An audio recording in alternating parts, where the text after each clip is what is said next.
Like a lot of countries around. Why is it that they haven't built a new school or hospital in the last 5 years? Hundreds of millions of dollars pour into Gaza.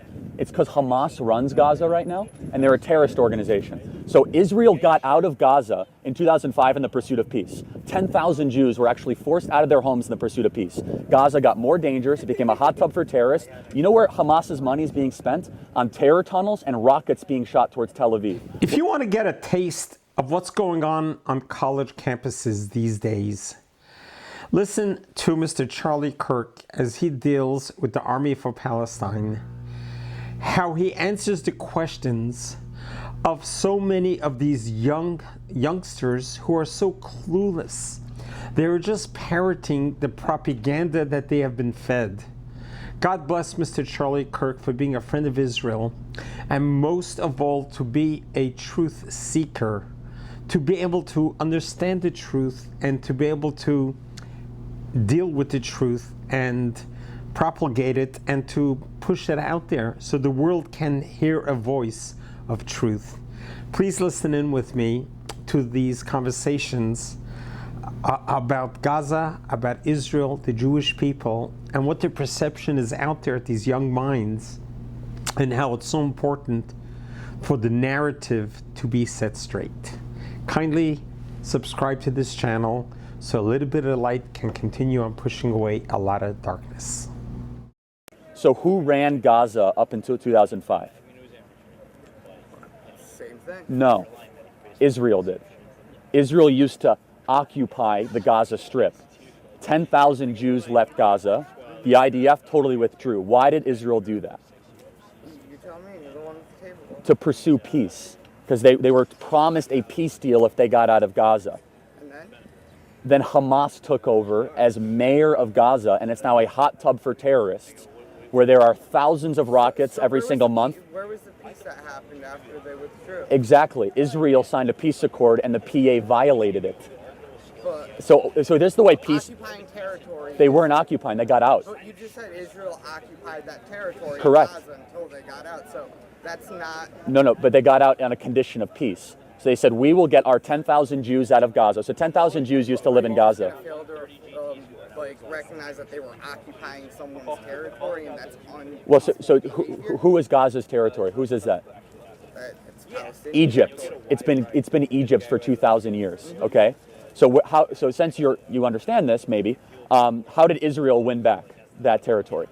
Sinai deal. Right. So in the 1967 war, they pushed back Egypt all the way to their borders, and so they gave up the Sinai Desert in pursuit of peace with Egypt. That worked. That worked. So then they kept the occupation of Gaza, which there's factories and rolling hills and vineyards, a lot of wealth there. There's 2 million people that live in Gaza, more or less. 10,000 Jews lived on the eastern skirt of Gaza. So in pursuit of peace, in the 2005 peace talks, Israel said, you know what? We want peace. As a condition, we'll get out if you guys have real peace with us. Stop launching rockets, stop building terror tunnels, stop killing our children, all these sorts of things. Are you pro-Hezbollah or? Can I ask you a question? Sure, happy to. What formal education do you have? Plenty. I mean, formal education. There's like a If you're going to argue from authority, that's a logical fallacy. Tell me why I'm wrong. Don't tell me how many degrees you have. Don't ask me to change the conversation. I'm actually, I would argue I'm more informed because I didn't go to college, and I've traveled the world, and I've met with world leaders, and I've read many books. So tell me, Oppressive to a lot of minorities that you've met around the world. how am I oppressive? Can you name one example of how I'm oppressive? I can name a lot of examples. Can you name one? but I'm not Name one sure. example of how I'm oppressive because you just said it. Literally here telling people that they are wrong about views and their Well, no, they just don't have facts. Can you tell me one time that I've been wrong about anything I've said? Tell me a time that Israel has launched an offensive war. to Lebanon. They didn't. They're attacking Hezbollah. It's within their It borders. was to Lebanon. They don't just attack. Hezbollah occupies southern Lebanon, which is Iranian funded, is it not? Really? I had no idea. Thank you for informing me. Anytime. That's Maybe if you so- didn't go to college, you would learn more. Oh, you're so right. You're so right. Here's the thing. But like IDF is a terrorist organization. How is the IDF is a terrorist organization? Yeah. No, according to a lot of people. Wait, hold on a second. The Not me, ID. not me, but like a lot of countries around. Why is it that they haven't built a new school or hospital in the last 5 years? Hundreds of millions of dollars pour into Gaza.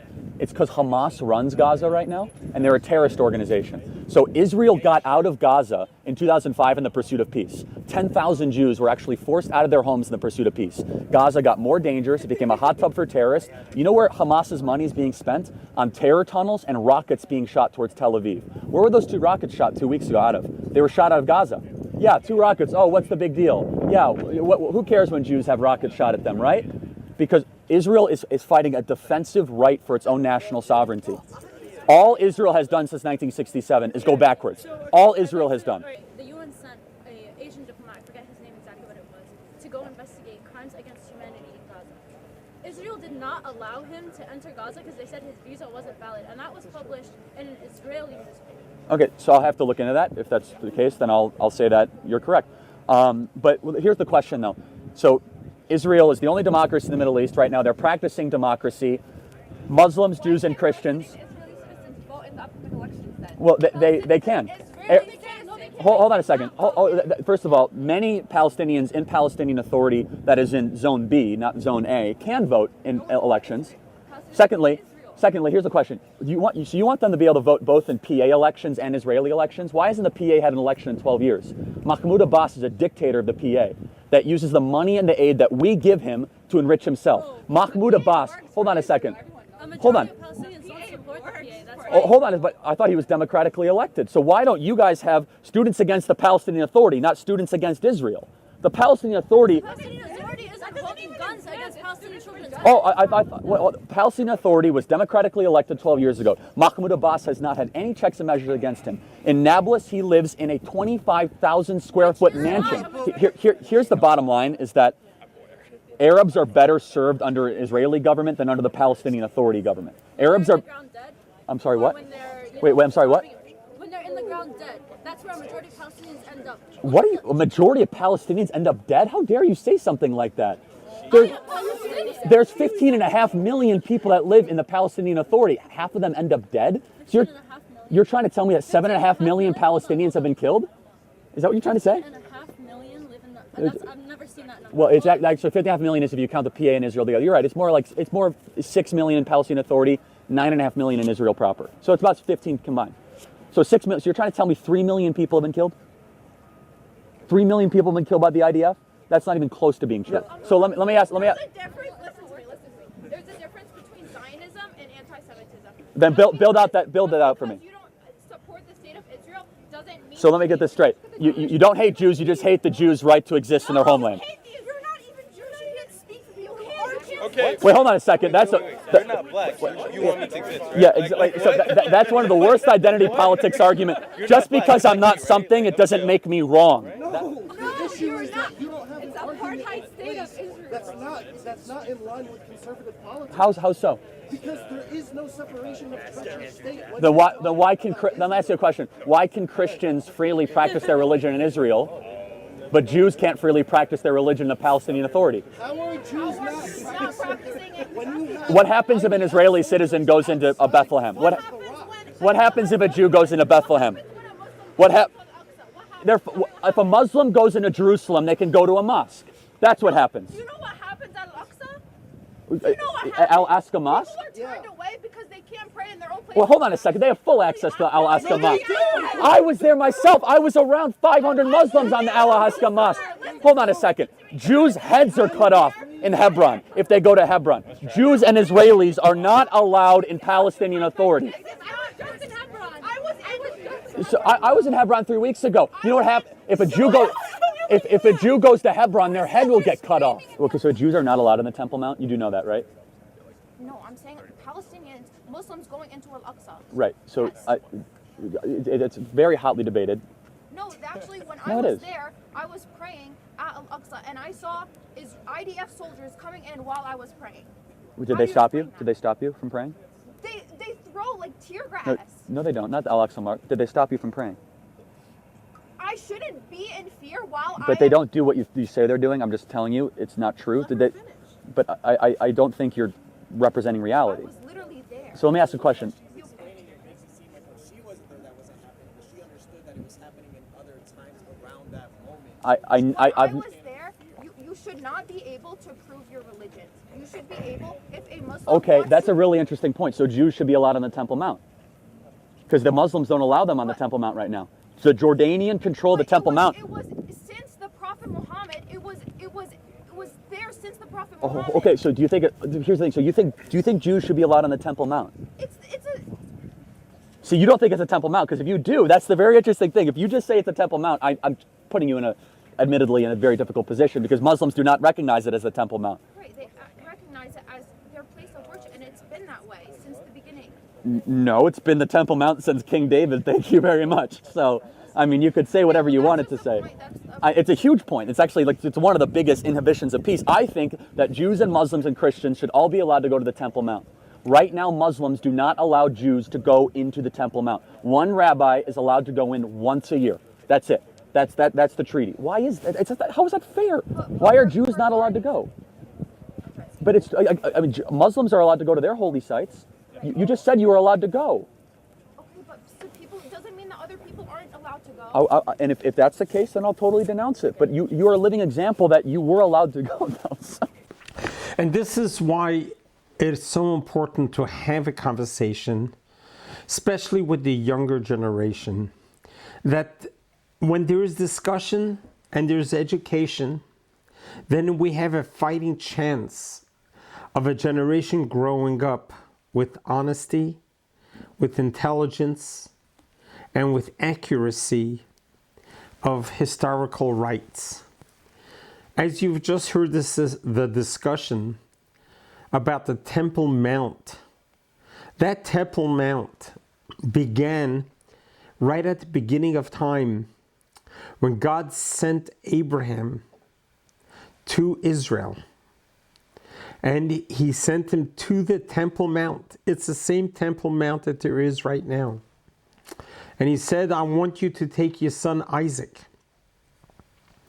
And he put him through the test to see if Abraham was going to bring his son Isaac as a sacrifice.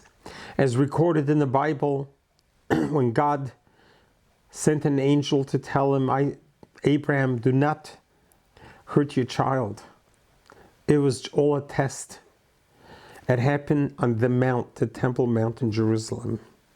At that point, God told him that you are going to be a father of a nation. Judaism is not about death, but it's about life. And he gave him the powerful blessing that you will be blessed and your descendants will be blessed forever, for all times. The Temple Mount is where the first and second temples were existing. It is that place, is the epicenter of Judaism from the beginning of time till today. But the young generation, they are fed information, whether it's Instagram, TikTok, or Facebook, but not from the actual books. If you go back to the Bible, to the Torah, then you will see the truth. And you'll understand who does Israel belong to. Israel was given by the creator of the world. When God created the world, this is why the beginning of the book of Genesis starts with creation. It doesn't start with these are the laws that you need to observe, but it starts with the story of creation. Because the very fundamental foundation part of Judaism is to know that God created the heavens and the earth. And when God created it, God decided who is going to live where. And when he gave Israel to the Jewish people, that was a gift. The Bible is our title to show that Israel belongs to us. For the last 77 years, Israel wants to defend itself so that it can continue on being a benefactor of the whole humanity, of the whole world. Look at the record over the last 77 years. Look at all the inventions, the creations that Israel has helped the world advance in all areas of life, from agriculture to education to transportation, communication, and medicine and art. Just go down the list of all areas of humanity. Israel has been the benefactor to provide the world with leaps and bounds, cutting edges, advances, so that the world can benefit from it. Israel does have a certain blessing. Its blessing is its tenacity, its ability to withstand the whole world hating it, the whole world wanting its demise, but yet it will land on its feet.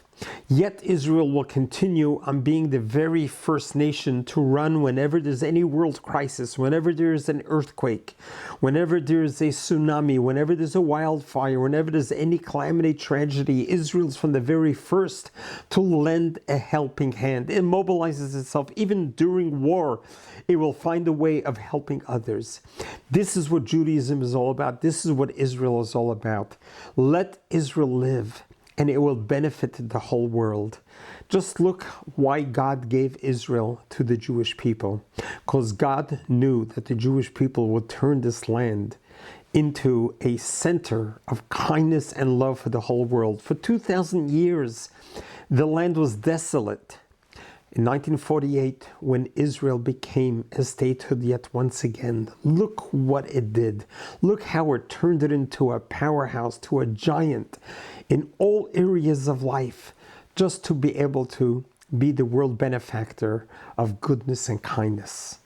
This is who we are, this is what we are all about, and this is what we thrive for, and this is what we want to do. Just let us live, and you will benefit from it. God is with us. God will continuously be with us.